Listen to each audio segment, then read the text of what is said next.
In this episode, we tell the money story of a person you have seen all over the internet who has found a way to take his passion for social justice and social awareness and turn it into a thriving career. After the break, you'll hear the money story of Garrison Hayes. Let's get started. Let's get some money. From New Money, New Problems, it's the New Money, New Problems podcast, a show for successful professionals searching for the tools they need to navigate financial opportunities and obstacles they've never seen. Negotiating compensation, purchasing your first investment property, helping your family with money, the highs and lows of entrepreneurship. New money brings new problems that require new solutions. Join us as we work through them together. I'm Brenton Harrison, and this is the New Money, New Problems podcast. Hello, my name is Brenton Harrison of New Money, New Problems, and your host for the New Money, New Problems podcast. I am really excited to tell the money story today, or have this person tell their money story. And he's a person who I know you've seen. And when I describe him to people, they either know the name immediately, or when I pull up one of his videos, they're like, oh, yeah. He did this video on XYZ, and it really spoke to me. And that is Garrison Hayes. So Garrison, before you come in, I got to read your official short form bio. We got to make this thing authentic, okay? Okay. All right. Garrison Hayes produces innovative short documentaries to his 270,000 plus follower community. It's much higher than that now, especially on TikTok, where he explores the hidden or forgotten corners of Black history, faith, and politics, and his love of books. He was selected as a member of the inaugural class of Snap Inc.'s Black Creator Accelerator and is currently Mother Jones' video correspondent. Garrison, welcome to the New Money, New Problems podcast. Thank you. Yeah, I have to get that updated somehow. It's really good to be here. And I guess I'll say that as of the time of recording, I think I'm at close to 600,000 followers across platforms. And so that's very exciting and something I'm very proud of. And it's certainly a part of this money story. Yeah. No, it's you're an interesting person regardless of how many followers you have. So I your interests are things that need to be delved into, but I do want to go on the journey of how that led to, hey, a lot of people are interested in things. It doesn't necessarily mean that they're going to have 600,000 people who agree with those interests. So let's start back at the very beginning. You and I have become friends through your wife, who I grew up with, but tell us about your childhood. Where did you grow up? What was your childhood like? Yeah, so I grew up in Atlanta, Georgia, in Southwest Atlanta off Cascade Road. Church was a huge part of my childhood and my life growing up. So much so that my parents were convinced that not only was Jesus coming back, but that he needed to have some soldiers ready to fight in the army of the Lord, right? So they homeschooled me growing up. I was homeschooled K through 12, did some like church related schooling things as well, but it was always in addition to my time as a homeschooler. And a couple things. I mean, I always loved history. I remember I did this curriculum called Abeka Books. I mean, we're really deep in the weeds right now, but I was doing Abeka Books, and they had, you would get VHS tapes. This is how long ago this was. You get VHS tapes of the classes, and you put the VHS in, and you'd watch the lesson and follow along with your lesson book. And I would rewatch the history tapes because I just loved history that much that I would kind of do the classes over and over and over and try to remember all the facts. And I was always really interested. And that love for history has really kind of kept up with me throughout the years and certainly informs my work now. But I think alongside that interest in history, there was a real interest in storytelling. I remember my mom getting her very first digital camera that had floppy disks that you put inside, and I would take pictures of my action figures and try to like tell stories with them. And I put the floppy disk in the computer and press the next key so it would look like they were animated and moving. And so I've always been, for as long as I can remember, I've been telling stories and using cameras to do so and making little videos. And that led me, of course, to starting out on YouTube in 2007 as one of the first group of folks invited into the YouTube partnership program, where you could get paid to make videos online, which kind of opened my mind to that possibility. And then, yeah, life continues on. I mean, I went to college where I met my wife, Simone, and I studied film production there, but I was also really, really involved in campus ministry. And so that campus ministry love and experience actually propelled me to go off to seminary, where I became a pastor for a number of years and a minister. And so what I realize now is that all of those little pieces, though they may feel disparate and different, all of them are really woven together through this kind of like single thread of storytelling and education and sharing with people messages of hope and perseverance. That's always been connected to who I am as and in the way I show up in the world. You know, it's interesting. First of all, I didn't know that you were homeschooled K through 12. And I want to dig into that a little bit because it's funny. I know several people who were homeschooled and they would say, man, I always had to fight that narrative of like, you know, the antisocial homeschool, kid or something like that, and people's perceptions about what that means in terms of your day.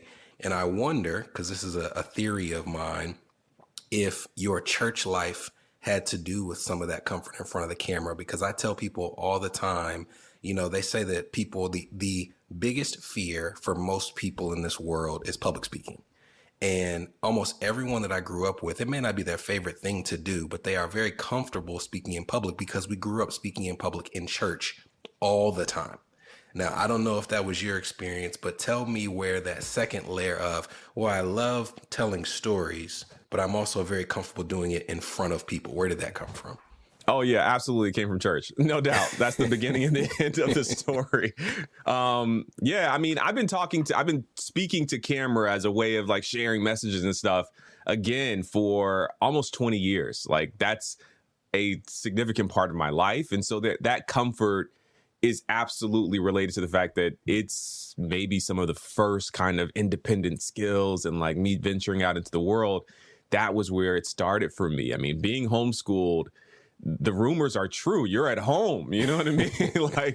like you are at home. And the internet was this kind of world that I could step into and show up in. And it was cool to be accepted as me.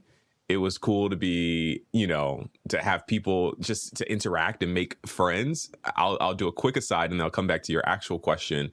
There was this guy on YouTube. His name is Kaya, and he is from South Africa. He was on YouTube back in 2006, 2007, teaching people Xhosa, which is like kind of a South African language. I see you have Nelson Mandela on your wall. He would teach people this language online. And I watched his videos and I'd comment like, oh, this is cool, whatever. And he would come watch my videos and comment on my videos. We became friends to the point where maybe the audience will think this is weird, but Simone and I, my wife and I, we went out to South Africa recently on an anniversary trip. And I'm like, I'm in South Africa. Let me see what Kaya's up to. I hit up Kaya. I meet this person who now I've known again, almost 17 years of my life from the internet. And he's really, really cool. He's best friends with Trevor Noah and just this really kind of interesting marketing guy in South Africa. But it's amazing how the world became so small for me. It went from being this really big kind of distant thing to being this very small and present thing with me because of my time being able to kind of create online. But church was always a part of that. How to use a microphone, how to speak in a way where people can understand you, how to tell stories from the front in a way where the entire audience is able to kind of latch on to what you're trying to communicate. These aren't easy things, and we all know it's not easy, which is why we have a fear of public speaking, right? But being able to do it so much in church unlocked so many of those things. Cool.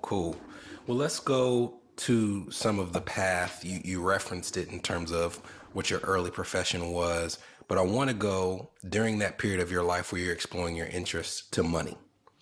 When was the first time that you were made aware of the existence of money, the importance of money? When was the first time it came across your desk in terms of being aware that this thing is important? This is a good question. I think it was, when I was younger, again, we would go to church all the time, and I would sell cookies at church, 2 for $1, peanut butter cookies. And I really, I really I made like good money in my opinion. I mean, I'm I'm 10, 11 maybe. I'm making these peanut butter cookies, vegan peanut butter cookies, and people loved them. And so when I, have 50, $60 and I can kind of like buy something for my friend, this girl I like, and I can buy something for myself, I'm like, wow, like I can really kind of like, this works. This is good. This is really good. So I'd say that's probably the first time I really became aware of money. But I'd say, Brenton, there are layers to that. And I'm sure those listening know that every state, when you make your first $100, you realize like this is good, but like there's $1,000, and then you make $1,000, you're like this is good, but there's $2,000, and so there's this new level of realization around money and what it can facilitate and what it can't. And so I'd say that I'm still learning about money and how that interacts with my life, and what money's value truly is. It's crazy because I'm not a person who believes that money equals happiness, but it certainly equals more choices, right? Right. So it's like the more cookies you sell, the better thing you can buy for that girl you like. You get out there and you realize, I sold 25 cookies today. If I could sell 50 next week, I'm gonna look a little bit better when we go on that date, right? So those, even at a base level, it's funny with our 6-year-old, we are still trying to get him to understand the concept of, daddy and mommy, we sit in front of this computer, and it's not because like we just like don't want to watch this movie with you, or we don't want to go to the playground. There's a reason that we have to do all this. And it's funny trying to get him to understand, even at that age, there is a consequence to what you're doing for money and what you've chosen to do for money. And like, there's just everything around that consequence that you have to be accepting of, right? Like some of the choices that you make, even if you're pursuing a passion, it doesn't necessarily always mean that the consequence is a certain amount of money. Yep. You're right. In fact, sometimes it's asymmetrical, and that's the kind of like next level of lessons I'm sure he will learn. Well, let's get into that asymmetry, because you went to college and you mentioned that you went to seminary. So to me, at least in our religion, choosing to be a minister is a part of that asymmetry. So describe your interest in being a minister. Describe what your initial intentions were. How did that come about? Yeah, so I think it's a few things. Like I have this kind of joke, and I've never said this on a recording, so I guess it's out there now or will be. But I have this joke that like, for a lot of ministers, I always ask like, what childhood trauma made you want to be a pastor? And that's not to disparage anyone. I hope people take it in the spirit that it's given. It's just a joke. But I do think that like I grew up in a really, really conservative environment. I mean, I mentioned being homeschooled. That was born out of a certain brand of Adventist conservatism, specifically. And I went off to college, and I felt like I encountered the gospel as a young man, as a young adult, for the first time in many respects. And it was transformative. It was powerful for me. It was liberating. And I really wanted to share that. That was certainly an undercurrent in my desire and ultimately my call to go off to seminary and become a minister. I think above that, though, is just a real desire to help people. I saw it as a way to help, which is not uncommon for, I think, Black men. It's a place where Black men are often given the space to be nurturers and to help. There are some other things happening, but there's a desire, and I think all people, to contribute and to make the lives of others better.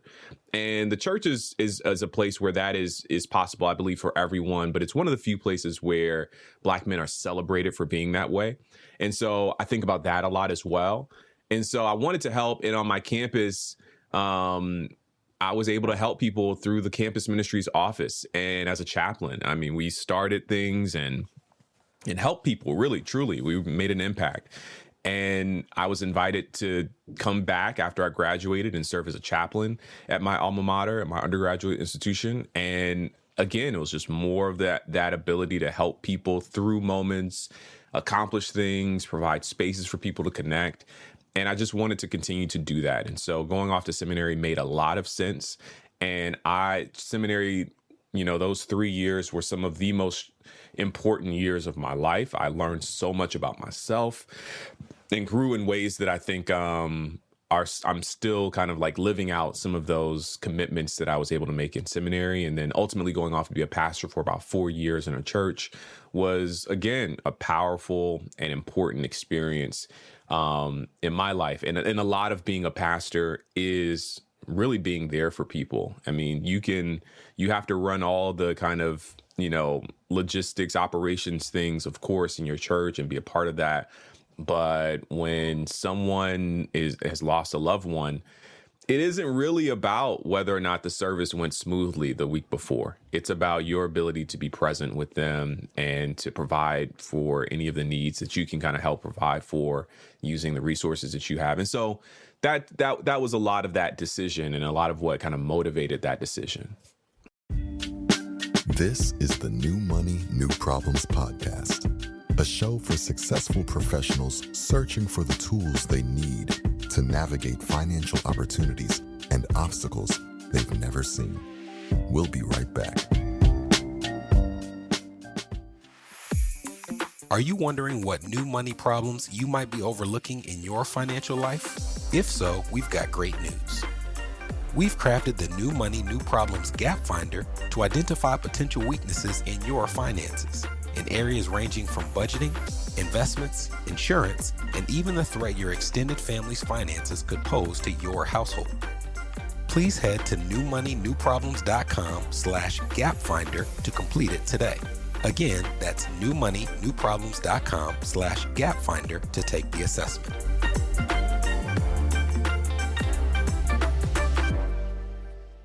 You're listening to the New Money, New Problems podcast. Subscribe now at newmoneynewproblems.com. Welcome back. Well, at some point on that journey, and I don't know because we have not had this conversation, if it was gradual, if it was abrupt, but there's a shift. You're still doing ministry in a different way, but there's a shift out of pastoral ministry. Describe that shift for me.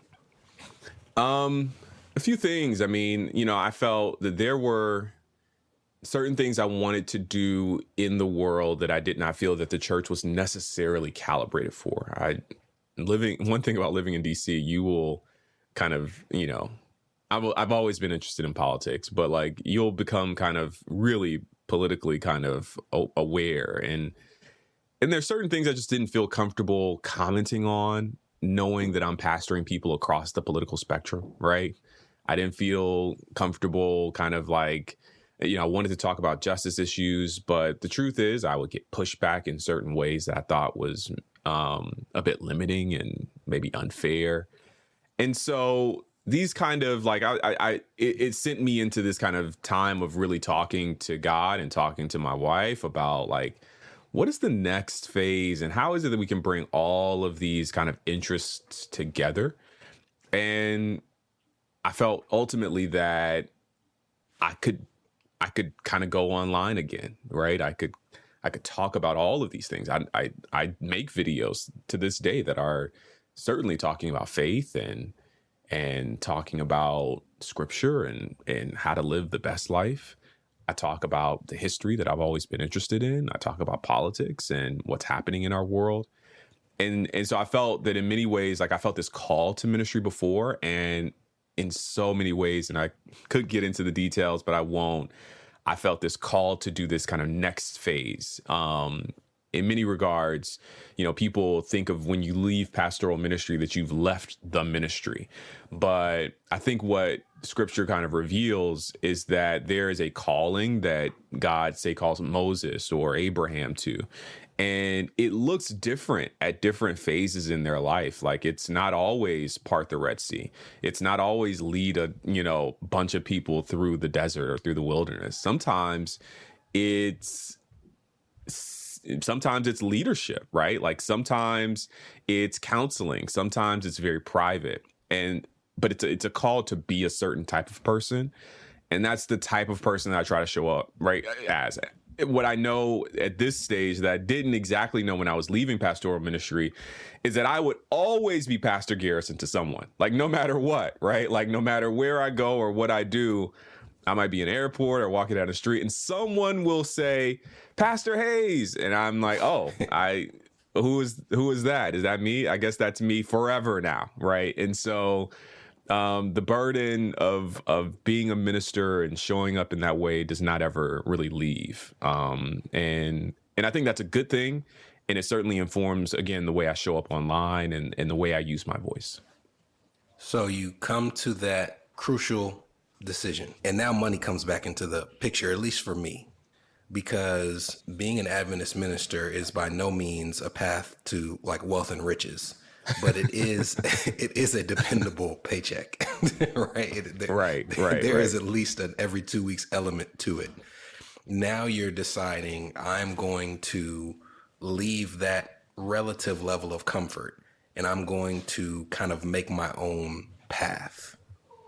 What does that look like? Was there any fear involved in that journey? Did you have it all mapped out? Describe that thought process to me.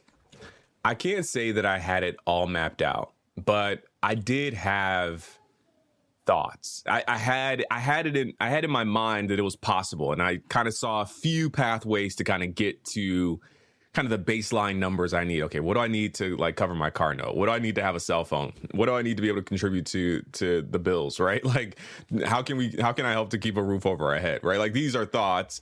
And so that's the number that I need. How can I get there? I think I saw some pathways to get there. And well, tell me some of those pathways, because to me, in entrepreneurship, one of the things that people often struggle with is the decision of, do I do entrepreneurship full time, or do I keep something on the side while I'm pursuing entrepreneurship? And I regularly see a lack of planning, right? I'll have so much more time to work on my business if I just quit. And it's like, well, I surely hope that you have like some contracts lined up, because if you can't figure out some way in the next 30 days to pay your rent, what are we going to do? So tell me some of those potential pathways. Yeah, I'm glad you're pushing me on this. Okay, so I'll say this. I did not just like up and quit my job and like have nothing whatsoever. Like I left the ministry and I started as a family engagement, diversity engagement manager for a network of charter schools. You know, schools are great because they're always hiring. And so I worked in that for a year. In many ways, that was just kind of like keeping a steady paycheck. It was also a job that when I was off, I was off. Going from pastoral ministry where you're on all the time, you could be on at 1 a.m. at 1 p.m. You're always on. Like at any moment, something could happen, and there are meetings all the time. So I didn't have much separation between my work life, my official W-2 work life, and the online video creation that I was doing. Suddenly, after leaving, and I started this job that was more or less just a job, I had separation. My bills were able to be paid from this W-2 job. And then I was able to kind of do that idea of, 9 to 5 and then 5 to 9. That 5 to 9 was time for my business that I was building as a creator. And I was also starting a video agency. And so this is working with corporate clients and that kind of thing. And so in many respects, like that was my kind of initial step toward kind of full-time entrepreneurship, was kind of finding a little stopgap of like a job that I could do and do well and show up for, but would not bleed over into my evening or into my weekend or into my quote unquote free time. And so that was a really important part of it. I also had, I started making videos again online in January of 2021. And so I had by the time I went full time, which was summer, it was actually November 2022. So by the time I went full time in making videos online, I had a year, almost 2 years of kind of understanding what the ebbs and flow. Like I make videos, videos around Black history and politics. And so I know February is going to be a really big month for me. Like I'm going to have a great month in February financially. Juneteenth is now a holiday. So I know I'm going to do my thing on, around in June. June is going to be a pretty good month for me. How can I kind of, what can I do to supplement? What does money look like in March, April, May, or in July, through December? And so I had some time, 2 cycles, more or less, to know what my financial picture looked like for the year. Now, I wasn't relying on that income, but I was able to kind of like look at it and project to say, okay, I think I can make this much at this time and this much at this time. So how can I make up the rest of what I need to cover my bills in between? Do I think I can do that? Yes, I think I can do that. And here are the ways I can pursue this client. Or I already had this opportunity, from before, and it pays about this much. And so like, I think the lesson here, without continuing to ramble a bit, I think the lesson is that I was able to look over a couple of years at what my financials look like and say, I can use that as projection for what things will come my way in the future. And as such, I can feel comfortable taking this leap into entrepreneurship. Understood.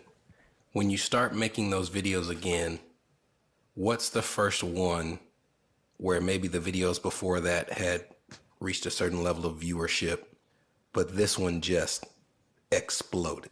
What was that first video?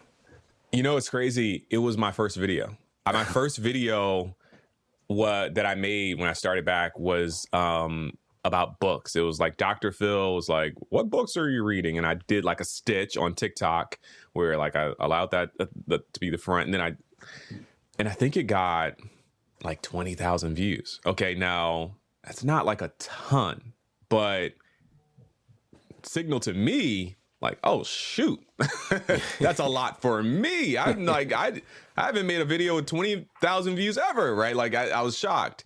And so that was kind of the initial moment that, oh wow, this is like, I can kind of like reach people. And so I kept making videos, and by 3 or 4 weeks in, I had my first 1 million view video. And then a few weeks after that, I had a 2 million view video. And so, and in between, I'm doing videos that are making that are doing 300 and 400,000 views. And so that kind of like signaled that, oh, this is like a real way to get a message to folks. And something that I'm doing specifically is connecting, where hundreds of thousands of people want to see what I have to say, or are tuning in, or are continuing to watch a video when I'm kind of offering something. So that was kind of the initial thing. So your first video, and everything's, relative, takes off. Within the first couple of months, you have videos in the millions. And I am pushing you on this because it is very hard. What you're doing is exceedingly rare, and that is making consistent income as a creator, right? And to me, you said yourself, there's like a year and 9 months between when you start and when you decide to do it full time, even though in that first quarter, you have videos with millions and millions of views. So what was it when you get to the fall of 2022 that had happened in those previous few months where you're saying, I have now taken this from a lot of eyes to something that's actually profitable? I will say one of the reasons why a lot of people want to be full-time content creators. At one point, that was like the number one thing that kids wanted to be, was like, I want to be a YouTuber, right? That's what they were saying. Instead of being firefighters and astronauts, they wanted to be YouTubers, which is crazy. And so a lot of people want to be online video content creators, whatever the case may be, influencers. And I tell people all the time, keep your day job as long as possible. Like as long as possible. In fact, it's better because eventually this will be your job. eventually making videos or whatever the case may be, being an influencer, being a content creator will be your job. And contrary to popular belief, it will feel like a job. It will become a job. And you want to stave that off like for as long as possible. Let it be fun. What I tell people all the time is part of the reason why I created the video agency, Kindred Media, where we make video content for our corporate clients. Part of the reason why I did that was that I never wanted my creative work to carry the burden of having to pay my bills. In part because it takes something away from your creativity. It takes something away from the light kind of like fun of it all when you're like, man, this video's gotta do numbers. It's gotta go up, because if it doesn't, this client, this, brand isn't happy, and I might not be able to, I might not have enough money in 2 months. They might not want to work with me again. It's too much pressure. You're not able to do your best light, free kind of like artistic work, in my opinion, with that pressure. And so I tell people all the time, keep your day job not as an insult, but as like insulation against all of that pressure. One of the areas where I wonder if that crosses over is the fact that you also, with what you do in terms of the videos that you create, you have the freedom to create videos on whatever you're passionate about, even if it rubs someone else the wrong way. Do you think that part of that insulation is also saying, if I don't depend on this, then they're no longer, or I don't have to worry about there being any pressure on what I can and cannot say? Yeah, that's also very important. I mean, we've seen that, a lot recently in the last year or so, where there are different conflicts happening in the world, from China and Ukraine and everywhere else, right? Like, fill in the blank, where people feel like, man, I can't say anything because then I will lose an opportunity, or I can't necessarily approach this in a way that feels truthful and authentic and without losing, that's definitely there. I did something, with a specific campaign years ago. And actually, I'll tell this story. I brought in a speaker virtually to talk about a really relevant social issue in my church. And people were so upset. They called my employer. They called all kinds of and people were making videos online, like castigating me. And it felt scary to be like, oh my goodness, like I did this thing and now my employment is tied up in the controversy. That's crazy. Yeah. Again, to your point about, again, that's insulation. If you can like kind of keep that independence as much as possible, I mean, it's invaluable. Yeah. Well, this isn't my money story. So I do want to ask, as you went from W-2 employment, taxes taken out of your check, benefits taken out of your check, to at sometimes I have a little bit of W-2, a little bit of 1099, at sometimes I'm all 1099. How difficult was that to navigate in terms of like making your financial literacy catch up to the moment? Yeah. One of the interesting things, Brenton, and you probably know this, I'm sure you work with pastors in Adventism, but there's some kind of like specific things around taxes for pastors. And so I was kind of used to like needing to take a little bit of like my money and set it aside for taxes. And so I was getting maybe more than what was taxed. I was kind of used to that.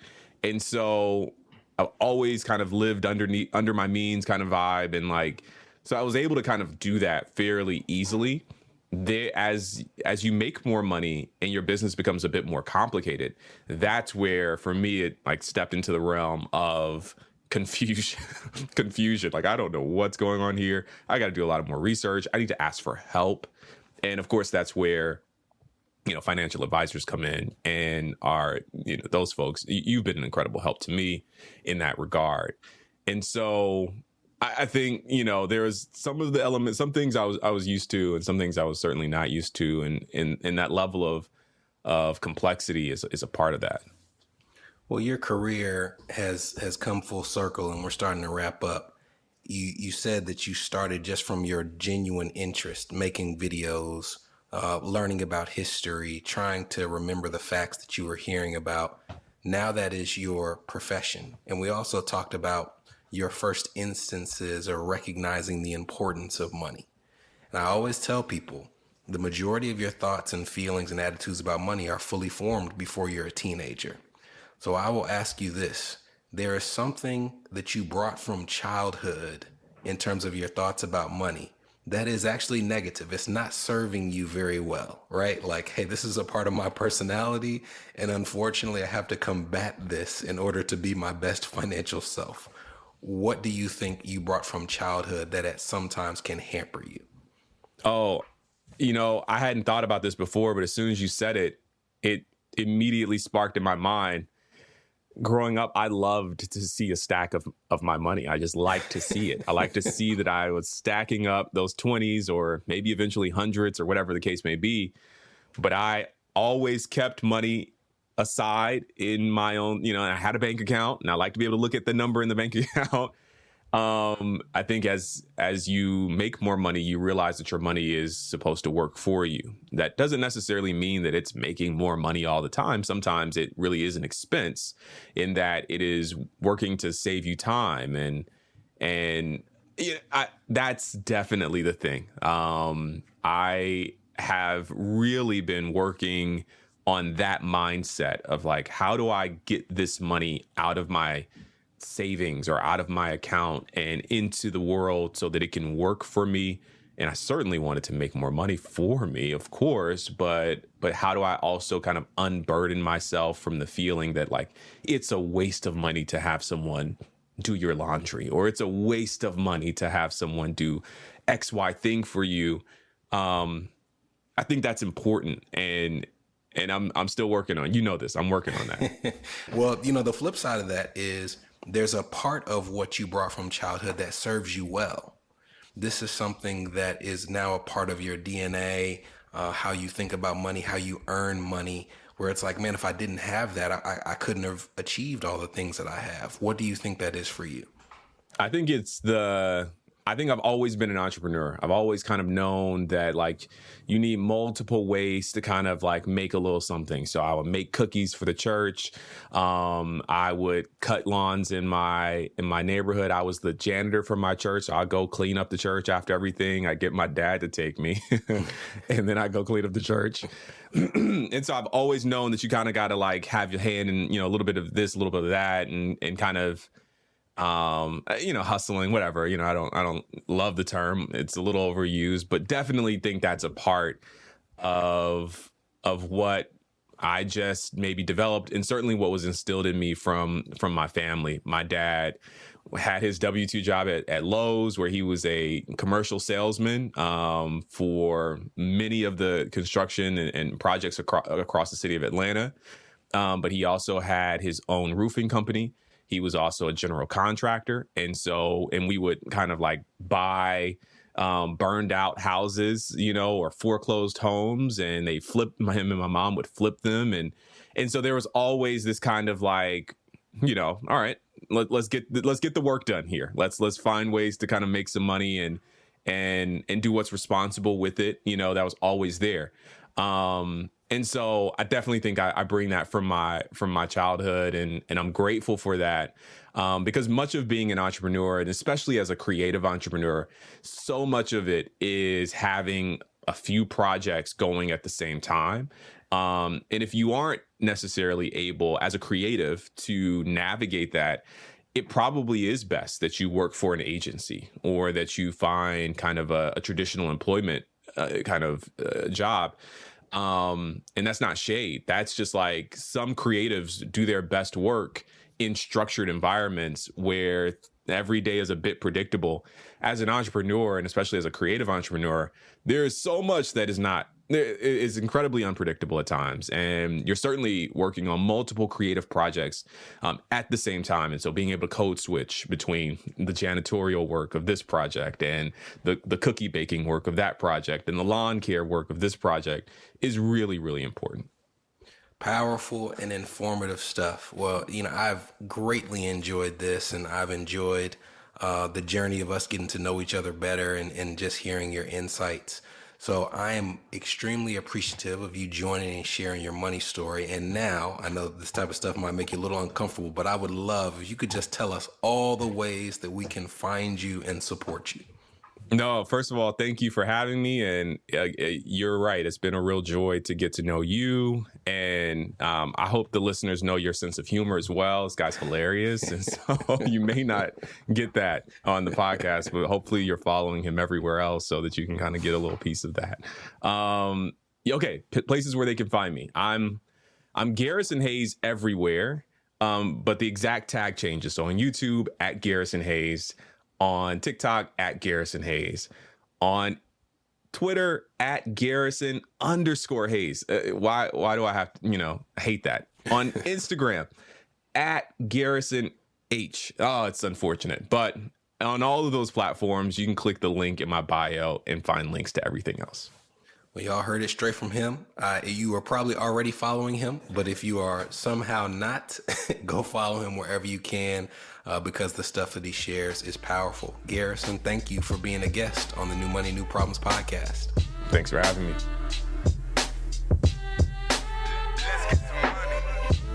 From New Money, New Problems, this was the New Money, New Problems podcast, a show for successful professionals searching for the tools they need to navigate financial opportunities and obstacles they've never seen.